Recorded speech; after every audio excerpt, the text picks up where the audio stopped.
168ഓളം കുടുംബങ്ങൾ ഇതുപോലെ ബുൾഡോസർ രാജ്യം തന്നെ പറയാം. അപ്പോൾ അതിലിപ്പോൾ നിങ്ങളിപ്പോൾ മുഖ്യമന്ത്രിയെ കണ്ടു, സിദ്ധരാമയ്യ ഉറപ്പ് നൽകിയോ? ഇതിലൊരു ശാശ്വതമായ പരിഹാരം അല്ലെങ്കിൽ ഇതിലൊരു ഇടപെടൽ നടത്തിയിട്ട് എങ്ങനെയാണ് പരിഹരിക്കാൻ ഉദ്ദേശിക്കുന്നത്? ഇന്നിപ്പോൾ CK സുബൈറിൻ്റെയും അഡ്വക്കേറ്റ് ഫൈസൽ ബാബുവിൻ്റെയും നേതൃത്വത്തിൽ ഞങ്ങൾ കർണാടക മുഖ്യമന്ത്രിയെ കണ്ടു. അദ്ദേഹം വളരെ കൃത്യമായി നാളെ ഒരു മീറ്റിംഗ് വിളിച്ചിട്ടുണ്ട്. ഇതുമായി ബന്ധപ്പെട്ട് ഇവർ നടത്തുന്ന ആലോചനകളുടെ സമ്പൂർണ്ണ രൂപം നാളെ അവർ കൊടുക്കും. നാളെ വൈകിട്ട് കർണാടകയിലെ കോൺഗ്രസ് ഗവൺമെൻറ് രാജ്യത്തെ മറ്റ് BJP ഗവൺമെൻറ്റുകളെ പോലെയല്ല, ഈ സംഭവത്തിനൊരു വംശീയ സ്വഭാവമില്ല എന്ന് മതനിരപേക്ഷത ആഗ്രഹിക്കുന്ന എല്ലാവർക്കും ബോധ്യമാവുന്ന തരത്തിലുള്ള തീരുമാനം ബഹുമാനപ്പെട്ട സിദ്ധരാമയ്യയുടെ നേതൃത്വത്തിലുള്ള ഗവൺമെൻറ് നാളെ പ്രഖ്യാപിക്കും. അത് കൃത്യമായ ഉറപ്പ് ഞങ്ങൾക്ക് അദ്ദേഹം തന്നിട്ടുണ്ട്. എൻ്റെ വിശദാംശങ്ങൾ ഇപ്പോൾ ഞങ്ങൾക്ക് വെളിപ്പെടുത്താൻ പരിമിതികളുണ്ട്. ഇവിടെ ഇപ്പോൾ സുബൈർക്ക് സൂചിപ്പിച്ചതിൽ ഇവിടെ വന്നിട്ടുള്ള 2 ജനപ്രതികൾ ഞങ്ങളെ സംബന്ധിച്ച് ഞങ്ങളുടെ ഈ ടീം മുസ്ലിം ലീഗാണ് ഇതിനകത്ത് കേരളത്തിൽ അവർ പ്രതിക്കൂട്ടിൽ നിർത്താൻ ശ്രമിക്കുന്നത്. ഇത് ആദ്യത്തെ സംഭവമല്ല.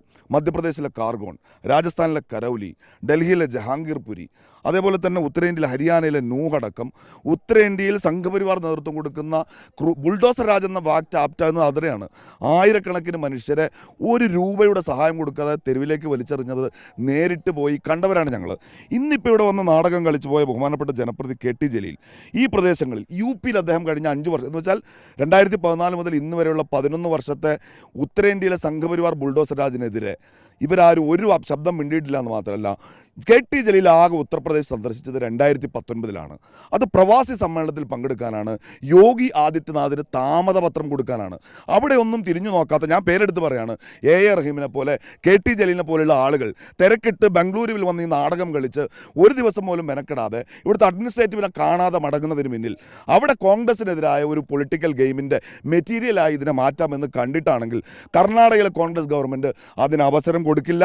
ഞങ്ങളൊരു വർഗീയ ഗവൺമെൻറ് അല്ല. ഞങ്ങൾ ഉയർത്തിപ്പിടിക്കുന്ന മാനവിക മൂല്യങ്ങൾ നാളെ ഈ രാജ്യത്തിന് ബോധ്യപ്പെടും മറ്റുള്ള പ്രഖ്യാപനങ്ങൾ ഉണ്ടാകും എന്ന ഉറപ്പ് സിദ്ധരാമയ്യ ഞങ്ങൾക്ക് മാത്രമല്ല ബഹുമാനപ്പെട്ട സാദിഖ് അലി തങ്ങളും കുഞ്ഞാലിക്കുട്ടി സാറും ലീഗിൻ്റെ നേതൃത്വത്തിന് കൊടുത്തിട്ടുണ്ട്.